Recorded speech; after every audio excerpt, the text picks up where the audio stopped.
Welcome to the Winners Find a Way show and podcast with your host, Trent M. Clark, 3-time World Series coach, CEO of Leadershipity, serial entrepreneur, having started 12 companies, coach to the 1%, and an international speaker. This show is going to be your go-to podcast for facing adversity, being inspired, and overcoming obstacles, all from the best in the world, business, sports, and leadership.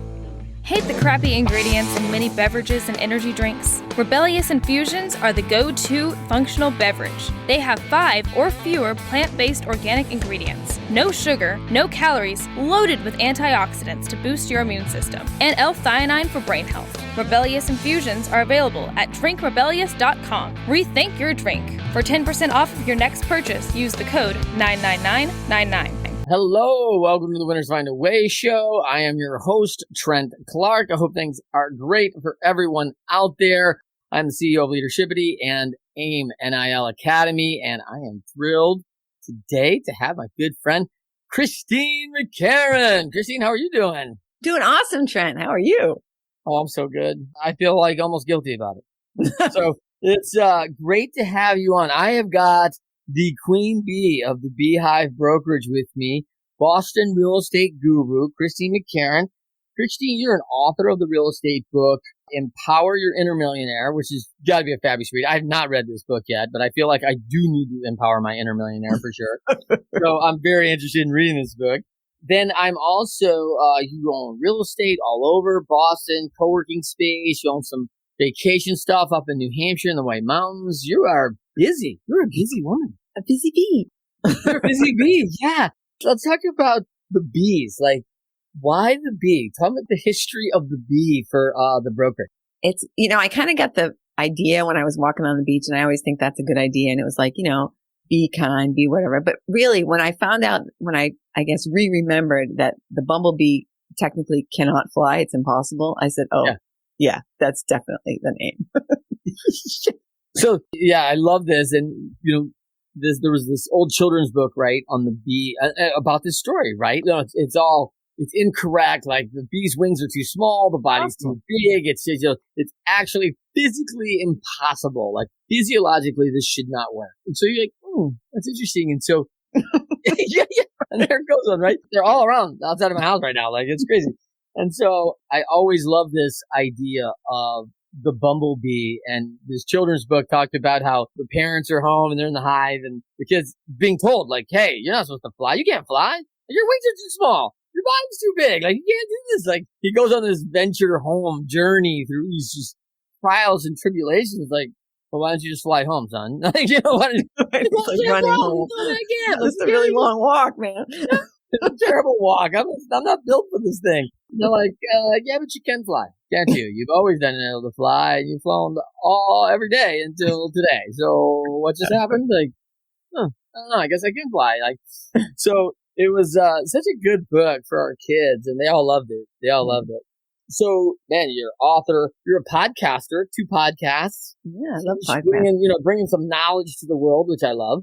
And, selfishly speaking, it's a great way to meet interesting people, which is kind of one of the reasons I do it. Yeah. I mean, I tell you, it is look at me. I'm blessed here. I got, Christine McCarron on. Come on. Like, what? I mean, I get all these 1%ers on my show. It's incredible. Right? And I get all the knowledge, right? I mean, listen, if the guests or the audience, they got to download it. I always get the information. Like, right? Some of them go, oh, yeah, I've caught a couple shows. I got to get some more shows. Yeah, you should do that. But I get all of them. So, like, I feel pressure that I got to get better. I've dropped worlds in data and information for the last 2.5 years, and man, I should be smarter by now. So you've got this business with your brokers. You got a Women's Touch Home, which is like your redecoration and renovation company. Is that right? Yeah, a Woman's Touch. I forgot about that business. Touch. Yeah, we do some home renovations and stuff. Yeah, that's good. And then you've got. You're a member of the Boston Business Women, Northeastern U grad. That's pretty awesome. And so one thing that most people don't know about the Queen Bee, which actually makes sense though now, is that you do have your private pilot license. Is that right? Yeah. Yeah, you got to fly. Even though you gotta fly. Shouldn't be able to, but I can. I shouldn't be able to. I was so inspired by the bee, by the bumblebee, and my dad had a plane. So that was like, So that's pretty cool. That's pretty cool. And I laugh because I was talking to someone, we were talking about her sister is a pilot, right? And she was like, man, this is so awesome. And she was talking to her dad and she was talking about, women empowerment, they're not really hiring men. And she's like, man, sis just keeps growing in the pilot industry. And she goes, I think she knows she's a woman. Yeah. Like the bumblebee. Oh, and no one's going to tell me what I can and can't do. And I think that's the bumblebee story, right? Like, you can't be told what you can and can't do. I think it's so good. Let's talk a little bit about growing up. You're a New Hampshire kid, pretty rural New Hampshire. Yeah. So, Yeah, it was sort of like a, boring little town. We had to drive about 25 minutes to get to a grocery store type of thing. Wow. Did you have a McDonald's? No. Are you kidding?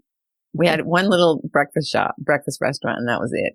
That was it. So did you grow up thinking, yeah, I'm going to move to the big city of Boston. I'm going to set the world on fire. And, I'll probably own half of Boston real estate by the end of it and empower my inner millionaire is what I'm going to do here. Eventually I thought that, but it took a long, I just turned 60 last weekend. I was not one of those right out of the womb, winners. Yeah. I'm afraid.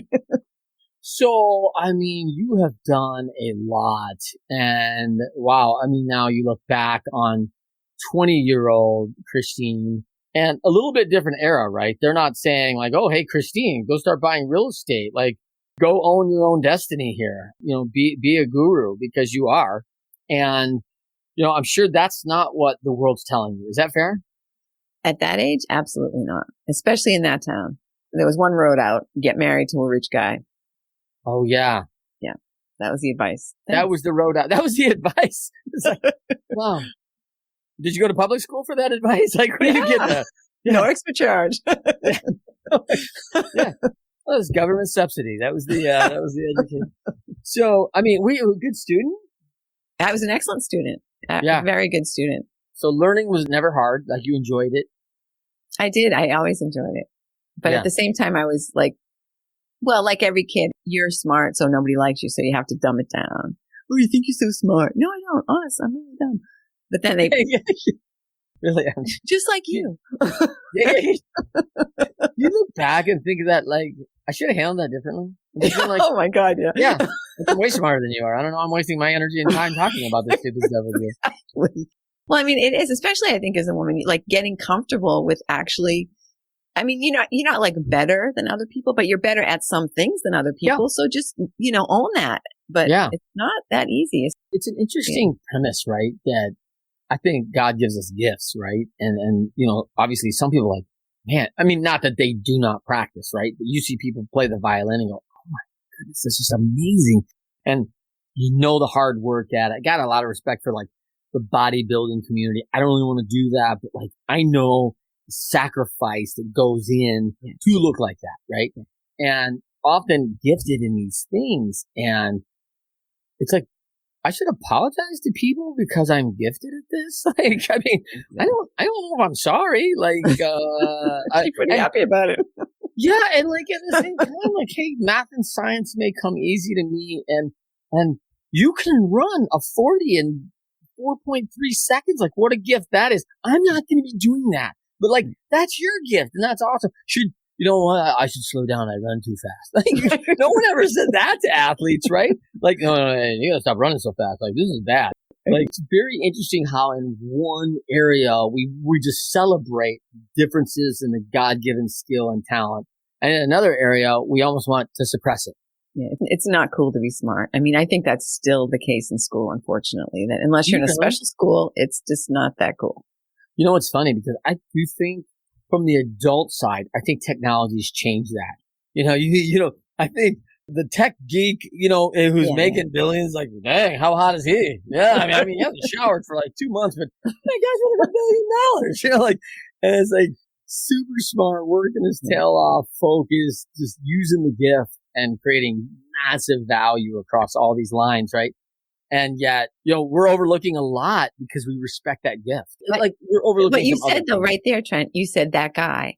And that's what it is. Smart guys are okay. It's okay to be a smart guy and that's sexy and that's cool. But to be a smart woman, I still think there's just it's a little bit different. I mean, and I'm not this feminist, you're not going to get lots of rah-rah, but I do think it is a little bit different still for women. Yeah. I can't identify with it, right? Because I've never been in that skin, right? So I can't say I know, but a lot of my clients in Leadershipity, like almost 70% of our leaders are women. And so, man, and we go through all the challenges, right? And this challenge has been discussed in numerous conversations, like the real difficulty of even having a good partner that respects, like, yeah, I run this multi-million-dollar operation and I'm doing this and I've got these other things. Everyone goes, whoa, how smart are you? Like, and you're earning more than I am. Like, yeah, that's right. Yeah, I am. And like, oh, we can't go out. Well, why? Like, oh, because your car's nicer than mine. Like, what? What are you talking about? Like, it's so crazy that we get these ideas in our mind and they stay. Even when we know they're wrong. Like, I have a stigma in my life, Christine, you'll appreciate this. Who's like my dad, an accountant, right?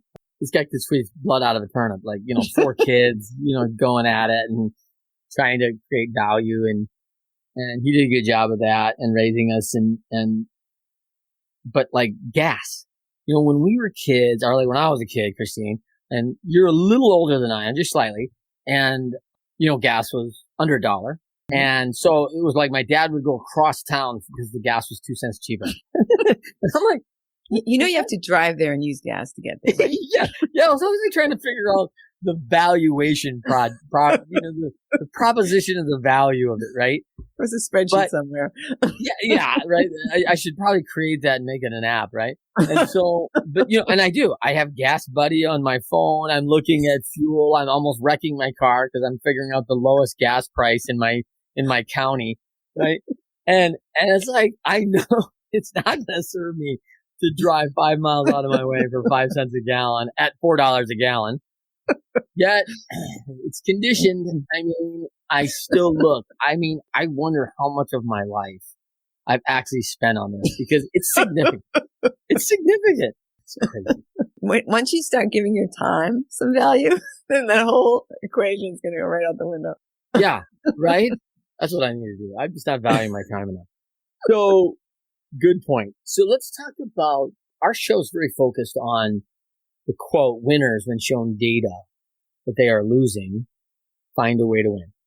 And talk to me about, coming up in this environment, before you're a big success and some of the challenges you face. Walk us through one of those that you're in the game and you're like, whoa, I'm not winning here. This is not going well.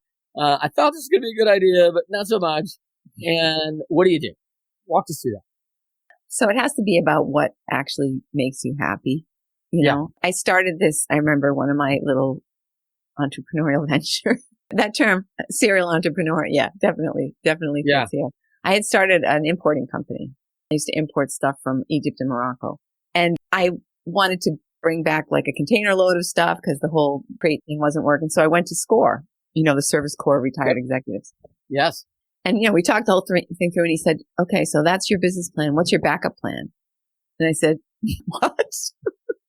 Like a plan B? What are you talking plan about? B? I said, no, there's no backup plan. This is just going to work, And then at a certain point, I decided that the vision I had for it, which was traveling and shopping and like having a great time, like going out in the world and buying stuff, ended up being more like a drudgery where I was just packing boxes and shipping stuff and going to trade shows and all that stuff. So I guess, at that point I said, okay, I'm not quitting because I can't do this thing. I'm quitting because it just isn't the fun that I thought it was going to be. Yeah.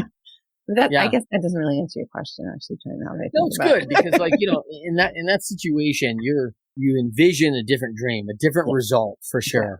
Exactly. And then when you actually get the result of the game that you're playing, you're like, I don't even want to play this game. This isn't the game I signed on for. I was signing on for the World Traveler game and like the fun 5-star and buying, high-end buyer stuff. Exactly. By the way, tell me, just a quick pivot here. The young lady from rural New Hampshire goes home and goes, oh yeah, I've got an importing business from Egypt and Morocco. I mean, what are the hometown folks saying when you're like talking about this, are they just giving you a look like you're speaking Latin?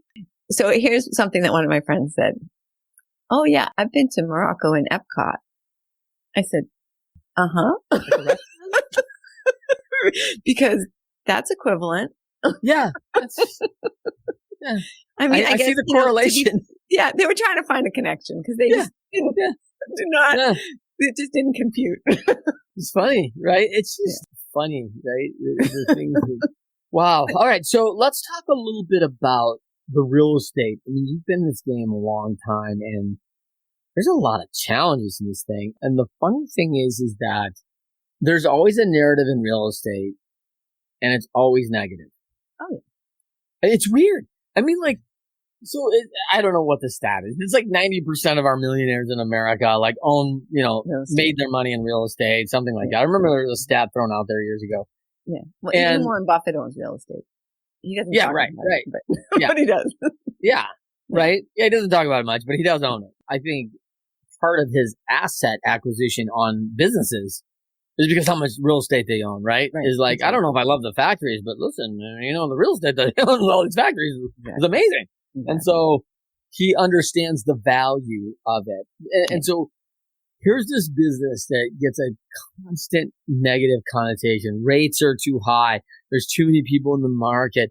Things are going to go wrong and I got to fix toilets. I mean, it's just a constant narrative of whoa. And it's just like, wow. And so what's it like being in that every day? Are your people doing it too? Are you getting them to avoid that in some way? Walk us through that. I mean, I'm not going to lie. It is challenging for buyers right now, right? I mean, so you've got a house at 3% interest and you want to downsize and you find out that your mortgage payment at your new house is going to be more. You're like, okay, I'll just stay here, right? So obviously there's no new inventory. I mean, there's very little inventory coming on and something comes on the market and everybody's like, they're like animals attacking it. So that is a thing. But at the end of the day, it's mindset. I mean, I have people say to me because I help women to become real estate investors. And I'll have them say, my grandfather had real estate and, his tenants didn't pay their rent. Okay. Yeah, that did happen twice, right? Yeah. And let's go 12 months over a 40-year period. That happened twice, right? But 40 times 12 over 8 properties, come on. This is not an everyday thing. Every one of the properties not paying rent. Well, and did he know how to, was he just a guy who just didn't know how to screen tenants and didn't know how to manage them? It just, was afraid of confrontation or, it doesn't have to be your story. But if you want to find a horror story about real estate, it's not very difficult. Everybody not has far away. Yeah, absolutely. Yeah. So you think is it the fear that keeps people away? Napoleon Hill talks about a fear of failure, but I think at some level we all have a little bit of a fear of success. That's sort of the other side of that, right? If I succeed, then I can fail. If I never succeed, then I guess I'm just here at perpetual failure, which is not like a step down. So yeah, I think it's fear of the unknown, of success, and even from my perspective, a lot of my life I battled this fear of being different than everybody else than my family. Like, I'm going to be smarter than these other kids in school or, more successful than my family. I'm going to make more money than this person, that person. And just, it's a thing. I don't know. Yeah. I mean, somehow you want to just be part of the group. You don't want to poke your head out because then all of a sudden you can get shot, right? Much more easily and keep yourself firmly ensconced in the foxhole with everybody else. Is different better? I think different is a hell of a lot better. You do? I mean, I like being different. As a matter of fact, I think it's kind of a great thing, but it's that I did not feel that way as a young person. I do feel like we've started, I don't know if we're there yet, but I think we've started to embrace differences in a different way that seems more positive than it used to be. Because when I was a kid, different was, whoa, they're different, we're just so filled with a lack of knowledge of different, right? Oh my gosh, you have to use a wheelchair to go to school? That's different. That scares me and I don't know anything about that. And so we're uneasy, right? We don't celebrate that difference. We're uneasy about it. And man, I wish people would lean into it more and celebrate the difference. Well, and be curious, I mean, and you don't Whitman, come on. somebody's different and you think, well, should I ask them about this? Because you have a third eye. What's that like? You know, like, should I pretend I don't see that third eye? Should I, you know what I mean? Like, it's just, I don't know. It should be okay to ask people, like, you say that you're they instead of him or her. What does that feel like? How does that come across? You know, because people are just like, oh, weirdo, you know, like they're not like me. Oh, get away, you know. And really, I think if we like talk to people and then you can just, I don't know, it makes you better just in yourself, you know, to have those experiences. But yeah, I really feel that like as a kid meaning, I don't know what that is. Like if that's 16 to 26, I don't know the age range, but like, you know, maybe to 40. But like, I really feel like I was that person. I was the Walt Whitman of like, I wasn't curious. I was judgmental and I wasn't interested to learn more. I knew that, you know, someone wasn't like me and that made me a little uneasy, and the energy and time to actually take that effort and be curious about it and lean into that. I just didn't know how to do that well, right? I think that I learned that along the way, and it's a very powerful quote. So, you know, one of the things that both Christine and I talked about was this battle in leadership on confidence versus arrogance and how that plays in a role as a leader and the challenges that come with it. And I was faced with that adversity as a young guy and in sports, and I really felt like I'd studied a lot of self-talk and how to improve myself, and, you know, just going right back to the children's book of I think I can, and a little engine that could, and how important, you know, that self-talk became because I was being overrun in myself as a young athlete with all the negative, people telling me what I can't do. I was caught in the bumblebee. I was being told what I can't do. And, you know, you're not supposed to be able to hit that high average, and you shouldn't be stealing this many bases. And I'm like going, man, like, but I was also being told, like, you know, from people who didn't really have knowledge about the top level that I wasn't good enough, or I wasn't strong enough, or I wasn't this. And I mean, I'm still developing as a 14, 15-year-old kid. And I was already being kind of withheld like the bumblebee. Like, yeah, you're not going to be able to do that. Yeah, you're not going to be able to do that. You know, people that play at that level don't look like you. And I'm like, well, I'm not going to look like 14 forever. Like, right. You know, 14, man. I know I'm 5'1" and, you know, 100 pounds dripping wet. Like, but I don't think I'm going to be that forever, you know. I'm going to be a whole 5'6", 175. I'm going to be huge. Like, look out. I never really got to that 6'6". I knew that wasn't happening, you know, looking at my parents. But yeah, but there was that where that, man, that self-talk really helped, and it really got me going, and it really got me on a way of, you know, and I think the confidence didn't come from the self-talk. The confidence came that when I started doing the reps, my fears went away. Like the worst thing that could happen was I failed, and I didn't fail much. Like it worked, and we figured out a way to do stuff, and we tried stuff, and I kept like applying this theory over everything, we tried risky stuff in the song and dance troupe, you know, the Glee Club. I was in Glee Club, right? And we tried risky stuff, and see how it works out. Like there's a couple of nights we kind of bombed on stage. It didn't go great, right? But like nobody died. Like, yeah, all right, that didn't go as well as we thought. I was still utterly scared of the solos and stuff like that. But, you know, going into a group and, you know, some strength in numbers. But I do remember, you know, facing that time when kids would come to me going like, man, you are so arrogant. Man, that is not how I wanted to be perceived. But I did feel like, I mean, I was just totally, you know, risk free. I didn't care. I was like, you know, so far things have improved out. Everything I thought was going to happen never happens. And so I developed this skin and this tolerance for risk, because it turned out like most of the risk was in my mind. It wasn't really real risk of happening. And there's definitely a risk of things going wrong. But when I really looked at it, if I had to run the numbers, it was a 3 to 5% chance. It wasn't like, this is a 95% chance that, you know, you're going to fall off the building. Like, well, I'm inside the building. I don't think I'm going to fall off it. Like, you know, and so yes, it could happen if I was out on the roof doing things, walking the edge, the risk goes up, right? But I'm not planning on that. So, you know, I think I'm okay.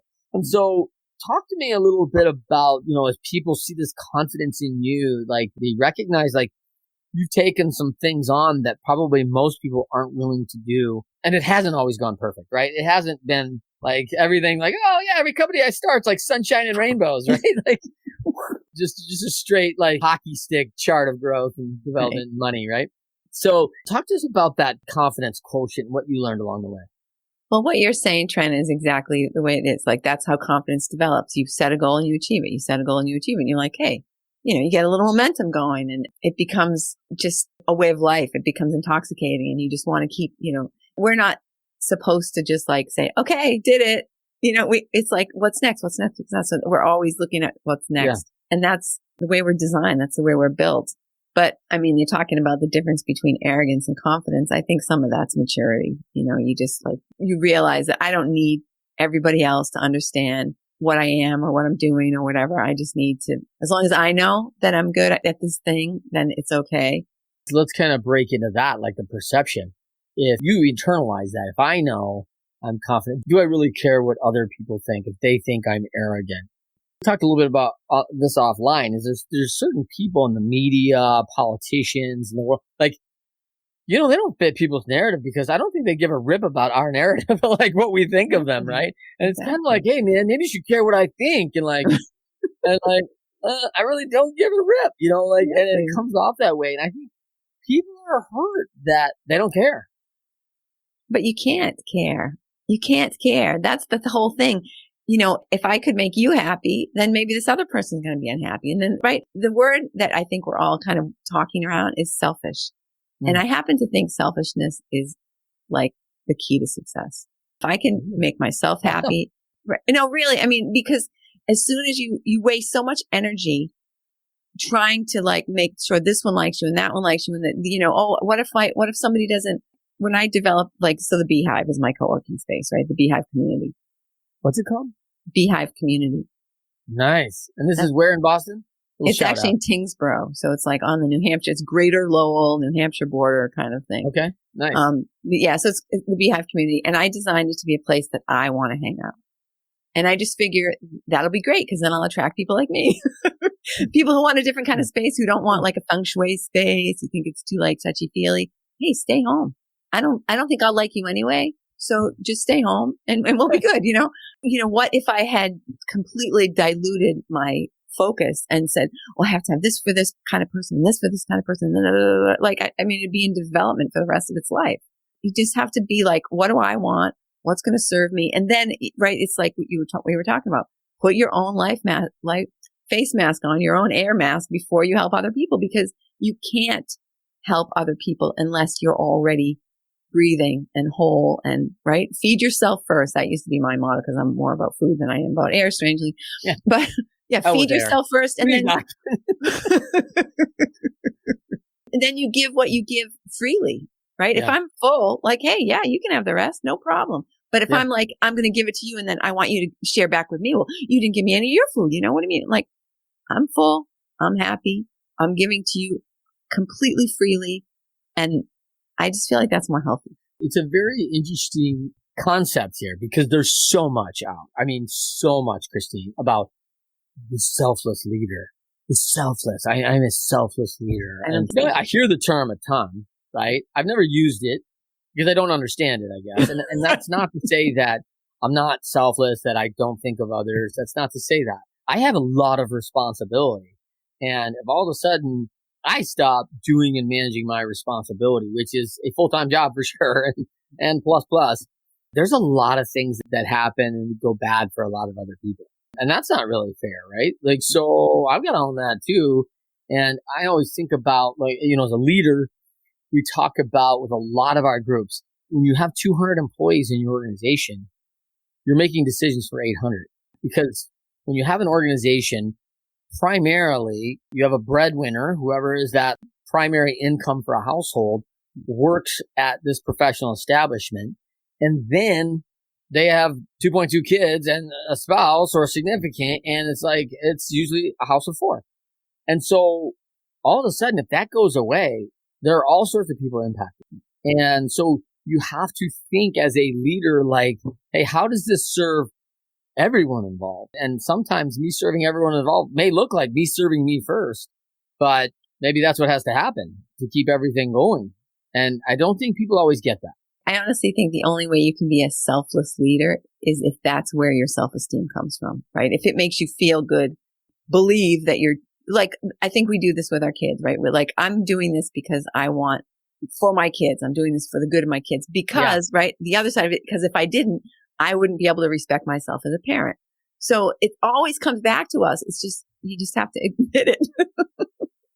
It's an interesting challenge because I think there's typically a parent in any equation that, in my opinion, and this might be under my own roof, I'm not sure, like, right, is that one's, I think, giving too much. And I have been charged with being relatively harsh on my kids, right? And I'm like, I just grew up where my parents didn't helicopter, they didn't hover, and started working at 10 years old. And so I believe in, I love Lincoln's quote, right? Lincoln's like, don't ever do something for somebody that they can do themselves. You are not helping them, right?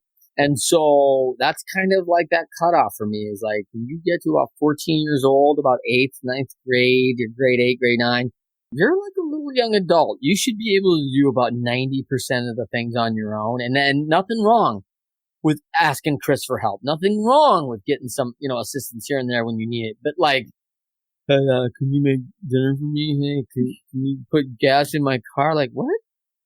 No. Like, no, like you have your part. Like, hey, we will make a dinner, and as a family, you'll be there on the time. And if you're not, you're on your own. Like, that's just to be clear. Like, this is the dinner time. You're not there, so you're on your own. And so, yeah, I see it. Just the catering is. I don't think it's serving people. You're taking away their opportunity to set a goal and achieve it, right? They're not going to get their self-esteem. They're not going to get their confidence if you're just doing everything for them because it's learned helplessness.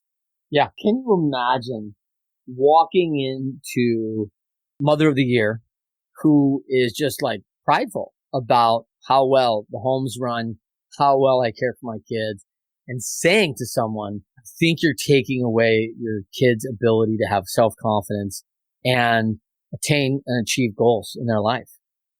Because that's a big takeaway, right? I mean, there's tons of statistics about like kids who inherit money, kids things are done for them. They just don't have, they're just, I don't want to say they're losers, but they just don't have that opportunity to really figure out who they are, what they're all about. Well, and I think, one of the things that really serves in this is that, I've always said confidence is about preparation, prep and reps, repetition, preparation, repetition, prep and reps. And so, getting someone ready for what's about to happen, you're modeling that. There's a lot of different ways. They go to school, they study, there's different things you do that. And if you don't know, you go to YouTube and somebody shows you how to do it, right? Which is awesome. I never thought YouTube was going to be that, by the way. Like, I thought YouTube was like an entertaining video, and now it's but it's fantastic. I can learn how to like change an axle on my car, apparently. And so, not that I'm going to do it probably, but like I could. Right? And so, it's like amazing what's out there for information, and yet we are taking that opportunity for prep and reps away, especially the reps. And then we're going, wow, I don't know why you don't have any confidence in this. Exactly. I don't know why you're so arrogant because you think, right? I mean, that's where I think arrogance comes from because they really deep down don't know whether they can do it. They just feel entitled. Like, well, everyone's always giving me stuff. And so you have to give me stuff too. Like, no. No, I don't. Like, that's not how it works. Well, and then you find that place of adversity and you have absolutely no skills to deal with Zero. it. Nothing. Zero. You're just you're totally helpless. You've got to have an absolute, like, this, I don't know if this freaks you out. It freaks me out all the time. I mean, it's 60 years of age. By the way, you look awesome. It's awesome. Thank you. And when you meet like 16-year-old youths, a young lady from a rural community comes in, you meet her, and you're like, man, this thing has got so much resource and data to it. And someone goes, I don't know how I'd find my way down the 2 blocks to this other place. Like, well, I don't think I'm going to be able to get there. And you're like, what? Like, well, it starts like the real estate. Well, it's raining. Well, the cabs are, not out anymore. Well, I don't know if I have an Uber account. Well, and it just keeps going on in these things. And you're looking at like going, if I'd had this stuff at 16, I'd probably own the moon. I don't know. Like it is, right? I remember one time I was at the SCORE office. I was telling you about my experience with SCORE. I was at the office and the guy who I was talking to, my mentor, was also on the switchboard that day. And somebody calls in and they're like, how do I get there? And he's like giving them stuff. And I said, just tell them that don't bother, because you cannot be an entrepreneur if you can't even find the SCORE office. Yeah. Forget it. Just give it up. Stay home. That's like pre-qualifier number one. If you can't get here, you don't belong here. Right? You don't belong. If you can't figure out your way to get to an address that you already have, it's just not in it for you. Forget it. So let's talk quickly about, this is great, about, I have a lot of experience around 3 communities: pro athletes, entrepreneurs, and high-level military personnel, and special forces, things like that. Man, these people are the absolute most resolute challenge solvers that you'll ever meet in your life. First of all, problem's not even a factor, right? It's all just challenge, because they just hear a challenge and they perk up like, oh my gosh, there's going to be a challenge? What do we do? And it's an immediate reaction. It's visceral. It's physical. They're almost driven by it.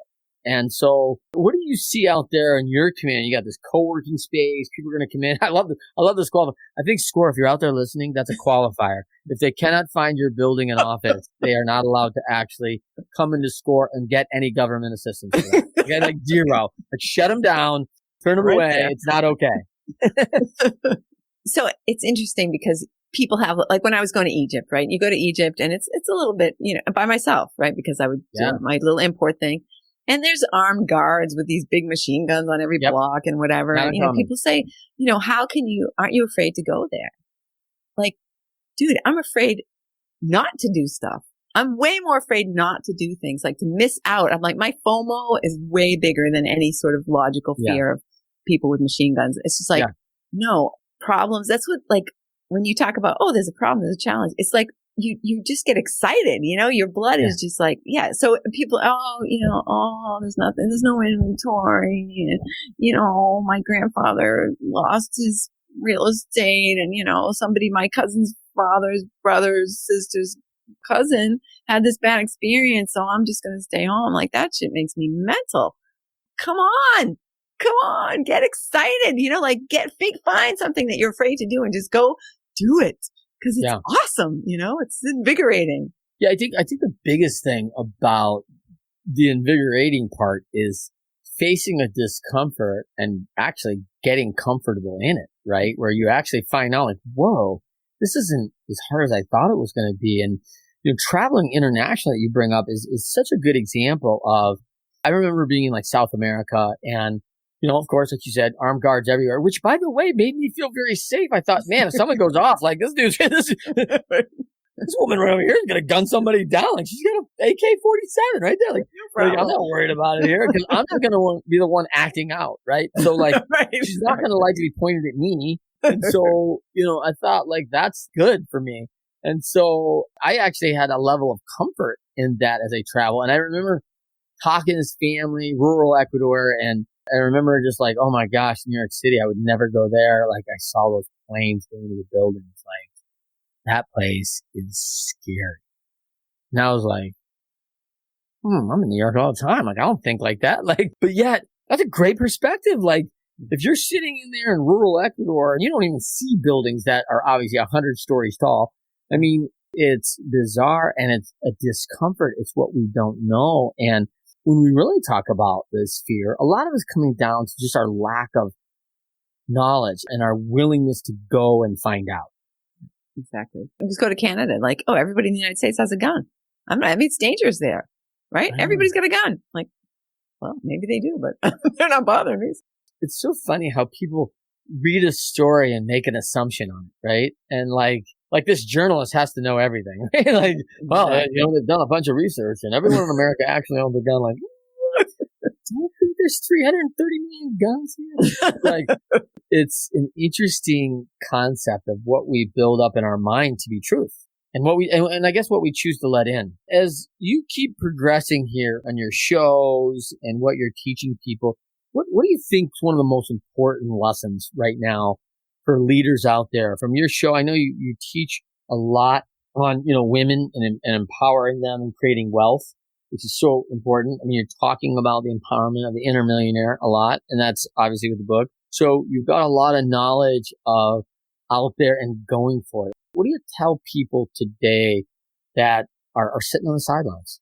I mean, I don't want to say like, just do it, because that's already been said, but yeah, and Nike would consider that an infringement. I think they would. I think they would. But that is kind of what it boils down to. It's like, figure out, here's a place to start. Write your obituary. How do you want to be remembered? And then just work backwards. Like, do you want to be remembered? Like, here's somebody who hoped they could do something and never got around to it. Oh, that's a great one. How about, you know what I mean? Or do you want to be remembered as a person who accomplished something, who did something, and then figure out, what do I need to do this afternoon that is going to allow me to be that person who I want to be when I, what I want people to say about me when I'm gone. I mean, it's kind of, I know it's been said and whatever, but you really do need to think about the end, and not just like the end, like, oh, I'm going to have X amount of money, right? This big focus on, I'm going to have this much money. Think about because it's right. It's who you become in the process. Whether or not you ever climb the mountain, you're going to get stronger, and you're going to, just training for that marathon is going to make you a better person, even if you don't win, right? It's just do it. I mean, I guess that just keeps coming up. That's yeah. I love the idea, and I hadn't thought about the obit. It's really good. I do have a lot of people write two things, like, really very distinctly what their goal is, what they really, really want, like what they've been dreaming about. Like, what have you been dreaming about, right? And I want you to be as vivid as you can on that dream of exactly how it's going to look when you get there. And that's hard. That's a hard lesson for people to actually really start sitting down. That's not done in like 15 minutes. And so when people spend a couple weeks at that and really get tight on that, you're like, did it. I feel like probably much like you felt like, I wrote my book, I'm finished. But yet now that it's there, it's time to do the work. And like, how do we make that a reality? And it's very easy to back into that. In my opinion, it's very easy to back into that. And if I don't know how to back into that, someone else does. Like, someone has probably done it before, and like, this is where mentoring takes on, and this is where you get coaching, and you get people come around you that will help hold you accountable to that standard that you're going for. And it's amazing what can happen on these little steps every day. But people, I'm not a very good sideline person. I'm not a very good fan. I like to play, like I like to, and when I don't play, I'm like, hey, Coach McCarron, why am I not playing? Like, I should be playing. Like, I'm better than somebody here, right? Guy, come on. Yeah. How do I get on the field? How do I get on the court? How do I get in the game? And I'm okay that maybe I'm not ready to be in the game today. And I respect Coach McCarron because you told me that, right? But show me what I need to do to be ready to be in the game, because I'll do it if you show me, because I just can't watch anymore. Like, I just got to get in there. But somebody's sitting next to you, and in the back of their mind, they're going, oh, like, what happens if he picks me? What if I don't do a good job? What if I can't, what if I, fumble? And what if this happens? And, blah, blah, and then I could break my kneecap, and, I could get an injury. And then what's going to happen? I'll never make any more money, and I'll have to retire at 24. Right. So it's all about what's going on right here. Yeah. No, and I think that is right now always, I think that tugs a little bit at everybody at some point, but I love the old quote. I spent 90% of my life worrying about things that never happened, right? And, like, we run these things in our minds, and like, man, like, I don't think you're going to bust your kneecap because you got in, but, like, I appreciate the concern. Like, it's not that it couldn't happen. And there is maybe I don't know, maybe 0.5% of a chance. I don't know if it's that high, but like, it has happened before. And so it's back to your real estate. Hey, remember that one time when my sister's uncle's mailman's cousin's sister had that thing go bad in real estate? Like, yeah, dangerous. Dangerous. I'm scared of it. Never mind all the millions of people who have made a shit ton of money doing it. Forget about them. Yeah. But it's also, I mean, I don't want to, like, again, I'm not a feminist. I'm not doing like the big rah thing, but a woman who's taken a lot of her life and put her kids as a priority. And now they're at a point, the kids are gone, and you're like sort of empty nesting, and you're like, okay, what am I going to do now? Helping people to bridge the gap between where they are now and the dreams they had when they were younger. I mean, maybe they don't look exactly the same, but that person who had those goals and dreams is still in there. It's easier, I think, for women to kind of bury those dreams a little bit. and then be thinking like, oh, all I ever wanted to be was a good mother. But probably that's not true. Probably there were some other things that were important to you at one time, and just plug back into that and get energized again. I don't know. I just feel like. Well, I love that suggestion for anyone out there who's done that. And I think it's really admirable that and I have admiration for someone who said, hey, these are my things. I'm putting a pause on that right now. I'm going to hit the pause button on that. I'm going to do this 20-year stint. I got to raise these kids. I got a role that became a higher priority for me and for this family. And I got a lot of admiration for that. And obviously both sexes have done that, but this is definitely, more side on the women's side. And so boom, now all of a sudden, okay, unpause. Like it's time to come back and look at this again. And it may look different. That's okay. Like it doesn't have to be like, 17, I really wanted to be Barbie, actually. I wanted to be a ballerina. Okay. The movie's out. There you go. So but you can go back and figure out what it is that really drives you and stirs your heart and gets you going. Because I think, you know the difference between people that are living and the people that are they're just existing. Ticking the clock. Yeah. It's like this Meatloaf song, scary. Right? You're only killing what? time. It's a Meatloaf song? Right back, right? You know that Meatloaf song? He says, you're only killing time and it'll kill you right back. Yeah. Right? Meatloaf, such an American poet. Like who knew that Meatloaf knew so much? I mean, right? and probably he's way better now since he just passed, right? So it's really profound. Paradise by the Dashboard Light. Who knew, right? That's awesome. Well, Christine, tell the audience where they can find you. Well, I'm here in Tingsboro. The easiest way is just chrismccarron.com. Keep it simple. That's the website that'll, allow you to eventually find your way to everywhere else. Yeah. And I'm on, LinkedIn, Facebook, and every other social media thing. But all under Chris McCarron? Yeah, it's either Chris McCarron or Boston Ari Guru. I mean, I'm sorry, I'm not consistent. There's some stuff out there with Beehive. I have a branding issue. Yeah, but luckily, chrismccarron.com. I appreciate that for multiple brand owners, how challenging that is, right? Yeah. See, my title here is like, it's a little war and peace here on my titles. Branding issues. I should just write that. Coach Trent Clark, branding issues. So, so I really appreciate that. So, Chris, thank you so much. It was fabulous with Queen Bee on. It's not every day I get the Queen Bee. Right? Right? So, great time joining us on the Winners Find a Way show. Chris McCarron, Queen Bee of the Beehive Brokerage, and just thrilled to pick up her book, Empower Your Inner Millionaire. Love that. A Woman's Guide to Financial Independence through Real Estate Investing. No, that's all right. Good. It's this little yellow house. Yeah, it's a house sitting on a stack of money. Yeah, nice.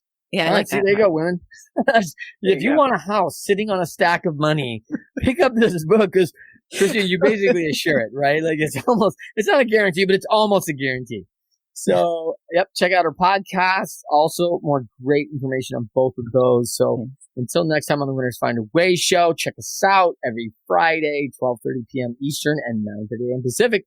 We'll see you again. Rebellious Infusions are organic flavored water enhancers. Rebellious provides clean, focused energy in liquid packets. Just tear the corner of the packet and pour 16 ounces of water. Rebellious Infusions have no sugar, no calories, and up to 300 milligrams of antioxidants and loads of L-theanine for brain health. Rethink your drink at drinkrebellious.com. For 10% off of your next purchase, use the code 99999. Do you want to be our next guest? Or do you have inspiring stories to share? Or do you love to inspire, support, and empower thought leaders? Feel free to send Trent a direct message on Instagram or Facebook at Leadershipity.